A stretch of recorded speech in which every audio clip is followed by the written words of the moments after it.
Hi hello welcome to our channel. నేను మీ సిరి.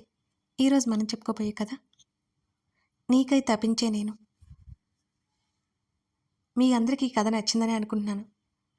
Miss చేయకుండా చూడండి. మన జీవితం చాలా చిన్నది. సాధించాల్సినవి చేయాల్సినవి ఎన్నో ఉంటాయి. వాటికి మన జీవితకాలం సరిపోదేమో కదా. అంతేగాని మన ఈ చిన్ని జీవితాన్ని దేనికోసమైనా వదులుకోవడమో మూర్ఖత్వమే అవుతుంది. అది మన జీవితంలో అతి ముఖ్యమైనదైనా సరే. అలాగే ఎంతోమందిని అనుకోకుండా కలుస్తుంటాం. క్షుణ్ణంగా చూస్తే ఏదో ఒక విషయం వారి నుంచి నేర్చుకోవచ్చు. ఏమో ఎవరికి తెలుసు? ప్రతి ఒక్కరి పరిచయానికి ఏదో అర్థం పరమార్థం ఉండే ఉంటాయి.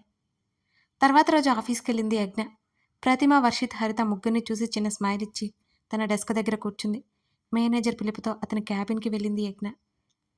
తను యజ్ఞ. ఇతనే మీ టీమ్ లీడర్ రిషినందన్. పరిచయం చేశాడు ఆ మేనేజర్.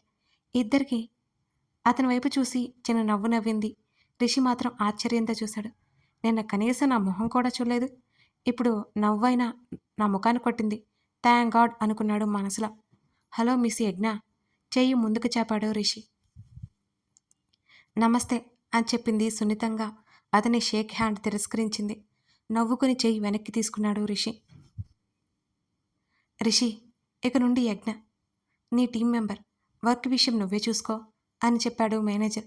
అలాగే నవ్వాడు రిషి బదులుగా. 2 రోజులుగా యజ్ఞాన్ని గమనిస్తూనే ఉన్నాడు రిషి. ఎందుకు ఆ అమ్మాయి ఏదో పోగొట్టుకున్న దానిలా ఉంటుంది. ఎప్పుడు సరిగ్గా మాట్లాడదు. తన పని తను చేసుకుంటుందే తప్ప తినేటప్పుడు కూడా పరధ్యానంగానే ఉంటుంది. ఎందుకు? అసలు అర్థం కాలేదు అతనికి కూడా. మనసులో అనుకుంటూ ఆమెనే చూశాడు రిషి. ఎదురుగా యజ్ఞ వాళ్ళ బాల్కనీ కనిపిస్తుంది. దాన్నే చూస్తున్నాడతను. రిషి, ఏంట్రా ఏదో దీర్ఘంగా ఆలోచిస్తున్నావు అని అడిగాడు వర్షిత్ అప్పుడే అక్కడికొస్తూ. యజ్ఞరా తన గురించి వర్షిత్ వైపు చూస్తూ చెప్పాడు రిషి. ఏంటి అరిచినట్టు అడిగాడు వర్షిత్. ఎందుకురా ఆ అమ్మాయి దిగులుగా ఉంటుంది ఎప్పుడు అని వర్షిత్ వైపు చూశాడు రిషి. నీకలా ఎందుకు అనిపించింది అని అడిగాడు వర్షిత్. మీకు తెలియట్లేదా? తన కళ్ళల్లో ఏదో బాధ. తన నవ్వు వెనుక అంతులేని దుఃఖం కనిపిస్తోంది నాకు ఉద్వేగంగా చెప్పాడు రిషి. రేయ్ ఊరుకో, తన ఇంట్రోవర్ట్ టైప్ అంతే, నువ్వెక్కువగా ఊహించుకోకు అన్నాడు వర్షిత్. అది కాదురా, తను నిజంగా ఎందుకో బాధపడుతుందని నాకు బలంగా అనిపిస్తోంది. ఏంట్రోయ్ కదా అని కళ్ళెగరేశాడు వర్షిత్. ఏముంది, ఏం లేదు, నాకు అలా అనిపించిందే చెప్పాను అని కళ్ళు మూసుకున్నాడు రిషి. రిషిని చూసి నవ్వుకున్నాడు వర్షిత్. రోజులు గడుస్తున్నాయి. యజ్ఞస్థితిలో మార్పు లేదు. టీం మొత్తానికి ఏదో ఉందని అనిపిస్తోంది ఎవరికి వారికే.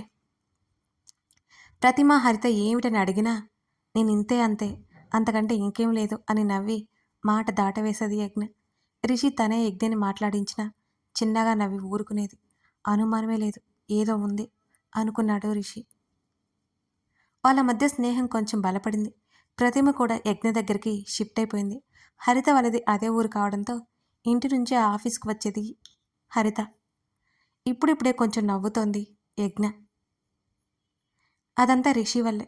మిగతా ముగ్గురికి రిషికి యజ్ఞ అంటే ఇష్టమని అర్థమైపోయింది. సార్, ఈ ప్రాజెక్ట్ ఫైల్ చూడండి, ఎక్స్ప్లెయిన్ చేయరా రిషి టేబుల్ దగ్గరికి వెళ్ళింది యజ్ఞ. యా ష్యూర్ అని చెప్పడం మొదలుపెట్టాడు రిషి. రిషి పక్కనే నిలబడింది యజ్ఞ. రిషి చైర్లో కూర్చుని ఉన్నాడు. ఆమె అతనికి అంత చేరువలో ఉండేసరికి మనసంతా తెలియని అలజడికి లోనైంది అతనికి. ఆమె వైపు చూస్తూ ఉన్నాడు. చూపు తిప్పుకోవడం కూడా కష్టంగా ఉంది అతనికి. ఎలాగో బలవంతంగా చూపు తిప్పుకొని ఆమెకి వివరణ ఇస్తున్నాడు రిషి.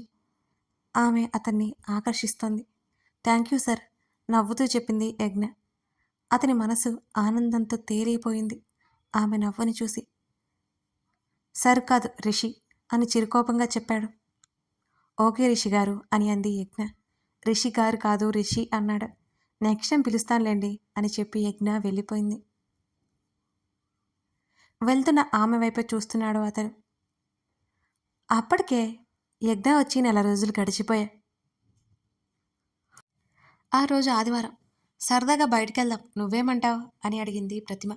నేను రాలేనే, నాకు వేరే పని ఉంది, ఏమీ అనుకోకు బ్రతిమాలినట్టు చెప్పింది యజ్ఞ.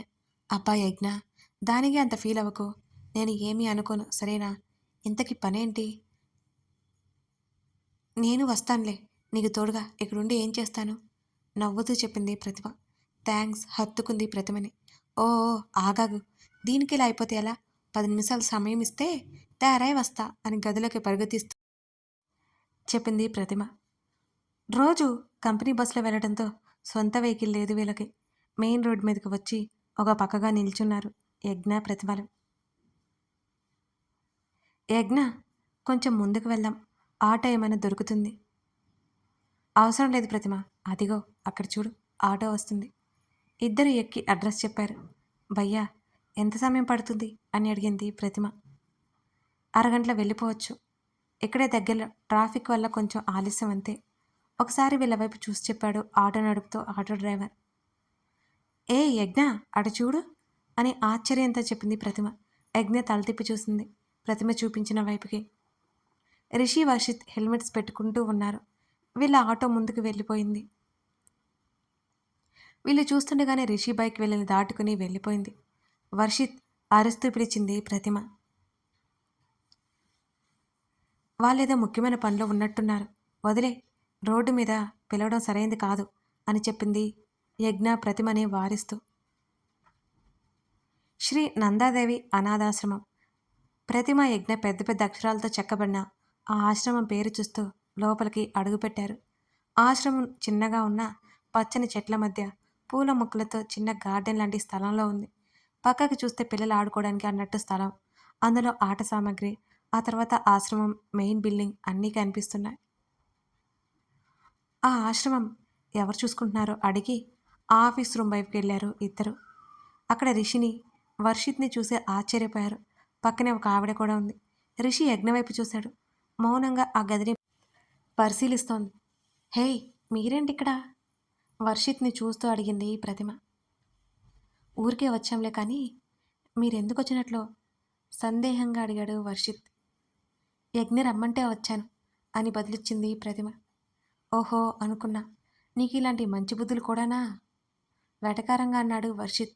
ఓయ్, మాటలు తిన్నగా రాని వేలు చూపిస్తూ అంది ప్రతిమ. నాకు బాగానే వస్తున్నాయి. నత్తి కూడా లేదే. ఏ చెప్పరా రిషి అని నవ్వాపుకుంటూ చెప్పాడు వర్షిత్. ఇవే తగ్గించుకుంటే మంచిది అని పళ్ళు పటపట్ నూరుతూ చెప్పింది ప్రతిమ. నీకంటే తక్కువే కదా కళ్ళెగరేస్తూ అన్నాడు. చిచి, నీతో నాకేంటి? నేను గాడిదలతో మాట్లాడను. ముఖం పక్కకి తిప్పుకుంది ప్రతిమ. నేను అదే చేస్తున్నా ఇప్పుడు నవ్వుతూ చెప్పాడు వర్షిత్. నవ్వు వినిపిస్తుంటే రిషి, ప్రతిమ, వర్షిత్తో పాటు అక్కడున్న ఆమె కూడా చూస్తూ ఉండిపోయింది యజ్ఞని. యజ్ఞ తెగ నవ్వుతూ కనిపించింది వాళ్ళకి. అప్పుడే చూస్తున్నట్టుంది ఆమె నవ్వు. రిషికి ఇదేం కొత్త కాదు, కానీ యజ్ఞ వాళ్ళ మాటలకి నవ్వు ఆపుకోలేకపోతుంది. రిషి అబ్బురంగా చూస్తున్నాడు యజ్ఞని. యజ్ఞ, నువ్వేనా? ఆశ్చర్యం మరియు ఆనందం కలగలిపిన స్వరంతో అడిగింది ప్రతిమ. ఆమె కూడా ఎప్పుడూ నవ్వడం చూడలేదు. నవ్వడం ఆపేసి మౌనంగా ఉండిపోయింది యజ్ఞ. యజ్ఞ అలా ముభావంగా ఉండేసరికి, నువ్వు బాగానే ఉన్నావా అని అడిగాడు రిషి ఆమె వైపే చూస్తూ. అవునన్నట్టు తల ఊపి, ఇక్కడ ఇన్ఛార్జ్ మీరేనా? మీతో కొంచెం మాట్లాడాలి అక్కడున్న ఆమెను చూస్తూ చెప్పింది యజ్ఞ. రిషి, వర్షిత్, ప్రతిమ బయటకొచ్చారు. థ్యాంక్స్ రా మీ ఇద్దరికి. రిషి హత్తుకున్నాడు వర్షిత్ని. ఎందుకు సార్ అని అయోమయంగా అడిగింది ప్రతిమ. యజ్ఞముఖంలో ఇప్పటి వరకు నవ్వు చూడలేదు. తను ఇలా ఉంటే నా మనసుకి ఎంత బాగుంటుందో అలా అనిపించింది. రిషి సార్, మీకు యజ్ఞ అంటే తన సందేహం వ్యక్తం చేస్తూ ఏం అడగాలో అర్థం అవ్వక అలా మధ్యలో ఆపేసింది ప్రతిమ. అదంతా నాకు తెలియదు కానీ తను సంతోషంగా ఉంటే చాలు అని అక్కడి నుంచి ముందుకెళ్ళిపోయాడు రిషి. ప్రతిమ, వర్షిత్ ఒకరికొకరు ముఖముఖాలు చూసుకున్నారు. కాసేపటికి యజ్ఞ బయటకొచ్చింది. నేను కాసేపు అలా మొత్తం చూసి వస్తాను అని నవ్వి అక్కడి నుంచి ముందుకు కదిలింది యజ్ఞ. రిషి పిల్లలతో నవ్వుతూ మాట్లాడుతూ వాళ్ళని నవ్విస్తూ కనిపించాడు. రిషిని కాసేపు అలా చూస్తుండిపోయింది యజ్ఞ. ఏవేవో గతంలో అనుభవాలు కళ్ళ ముందు మెదిలాయి ఆమెకి. కళ్ళలో నుండి నీళ్లు తన ప్రమేయం లేకుండానే బయటికి వచ్చాయి కూడా. వాళ్ళమ్మ బాగా గుర్తుకొచ్చింది యజ్ఞకి. అమ్మా, బాగా గుర్తుకొస్తున్నావని మనసులోనే అనుకుంది. ఆ పిల్లల్ని చూడగానే తల్లి గుర్తొచ్చింది. అనుకోకుండా తలుపు వైపు చూశాడు రిషి. ఏడుస్తున్న యజ్ఞ కనిపించింది. అతని గుండె చివుక్కుమంది. అక్కడ ఉన్న పిల్లలకి వీడ్కోలు చెప్పి యజ్ఞ దగ్గరికి వచ్చాడు. రిషిని చూసి పక్కకి తిరిగి కళ్ళు తుడుచుకుంది యజ్ఞ. హలో రిషి సార్, నవ్వుతూ పిలిచింది యజ్ఞ. సార్ అని పిలవక్కర్లేదని ఎన్నిసార్లు చెప్పానో లెక్కలేదు నీకు. నువ్వు మాత్రం మారవు. ముఖం చిన్నబుచ్చుకొని సీరియస్గా చెప్పాడు రిషి. ఇంకెప్పుడు అనను సార్ అని అనబోయింది. అదిగో మళ్ళీ అన్నాడు. Okay okay sorry sorry. యజ్ఞ నవ్వేస్తుంది. రిషి కూడా యజ్ఞ నవ్వుతో జత కలిపాడు. ఏంటి ఇలా వచ్చావు? ముందుకు నడుస్తూ అడిగాడు రిషి. నథింగ్ రిషి గారు. నువ్వు మారవా? సారీ సారీ అలవాటవ్వాలి కదండి అంది యజ్ఞ. ఇంకో సంవత్సరంలోపైనా పిలుస్తామనుకుంటున్నాను నేను అని రిషి వెటకారంగా అన్నాడు. ఏమన్నారు? అర్థం కానట్టు ముఖం పెట్టి కాసేపటికి అతను ఏమన్నాడో అర్థమై మీరు మరీను అని అలకగా ముఖం పెట్టింది యజ్ఞ. చిన్నబోయి ముద్దుగా ఉన్న ఆమె ముఖం చూసి నవ్వాడు రిషి. యజ్ఞ తన దగ్గర ఆమె భావాలు చూపిస్తుంటే ఆమె అతని దగ్గర వ్యక్తిగా అనుకుంటుందేమో అన్న సంతోషం ఉంది అతనిలో. పర్లేదు నవ్వుతూ చెప్పింది. అలా వారి మాటలు కొనసాగుతూనే ఉన్నాయి. కాసేపు పిల్లలతో గడిపిన తర్వాత యజ్ఞ ప్రతిమలు వెళ్ళిపోయారు. ఆశ్రమం ఇన్ఛార్జిని కలిశాడు రిషి. యజ్ఞ మీతో ఏం మాట్లాడింది శాంతి అని అడిగాడు రిషి. సార్, ఆశ్రమం గురించి అడిగి ఏవేవి సదుపాయాలు అవసరమో ఏమేమి ఉన్నాయో తెలుసుకొని ఆశ్రమానికి 50,000 చెక్ రాసిచ్చి తన నెంబర్ ఇచ్చి వెళ్ళారు అని అంది శాంతి. ఆశ్రమం గురించి చెప్పావా? నా గురించి ఏం చెప్పలేదు కదా? రిషి కంగారుగా అడిగాడు. లేదు సార్ చెప్పలేదు. మీకు అవన్నీ నచ్చవు కదా అని నవ్వుతూ చెప్పింది శాంతి. Thank you. ఏదైనా అవసరం ఉంటే ఫోన్ చేయి.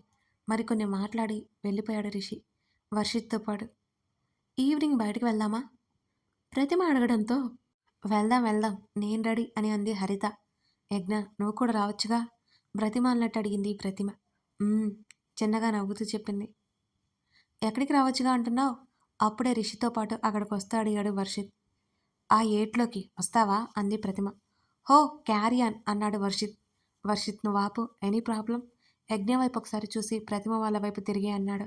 అదేం లేదు సార్, ఈవినింగ్ అలా బయటికి అంతే అని నవ్వుతూ చెప్పింది ప్రతిమ. మీరు కూడా మాతో వస్తారా? నవ్వుతూ అడిగింది హరిత ఊరుకోక. మాకేం పని పాట లేదనుకుంటున్నావా? వెటకారంగానే అన్నాడు వర్షిత్.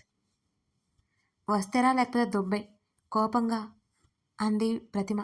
కూల్ ప్రతిమ, మేమెందుకులే యు క్యారియన్ నవ్వుతూ చెప్పాడు రిషి. పర్సనల్ ఏం కాదులేండి, మీరు కూడా జాయిన్ అవ్వండి, సరదాగా తిరిగి వద్దాం అని అంది హరిత. యజ్ఞ నువ్వు చెప్పవే ప్రతిమ అనడంతో yes sir join with us అని అంది యజ్ఞ. అప్పటి వరకు అతను ఎవరి పిలుపు కోసమైతే ఆగాడో ఆమె నోటి నుంచి పిలుపు రాగానే అతని మనసు ఉరకలు వేసింది. యా ష్యూర్ నవ్వుతూ బదులిచ్చాడు రిషి. కథ కొనసాగుతోంది. మీకు ఈ కథ నచ్చిందని అనుకుంటున్నానండో. యజ్ఞ ముభావంగా ఉంది, రిషి అలా ఉన్నాడు. మరి ఇద్దరి మధ్య ప్రేమ ఎలా పుడుతుంది? అసలు యజ్ఞ గతమేందో ముందు ముందు తెలుసుకున్నాం. ఈ స్టోరీ రాసి ఇప్పుడు నేను 5 years అయిపోయిందండి. ఈ కథ నా దగ్గర ఉందని మొన్నే కనిపించింది వెతుకుతుంటే. అప్పటి స్టోరీ కదా మీకు నచ్చుతుంది కానీ చూస్తూ ఉండండి. Thank you.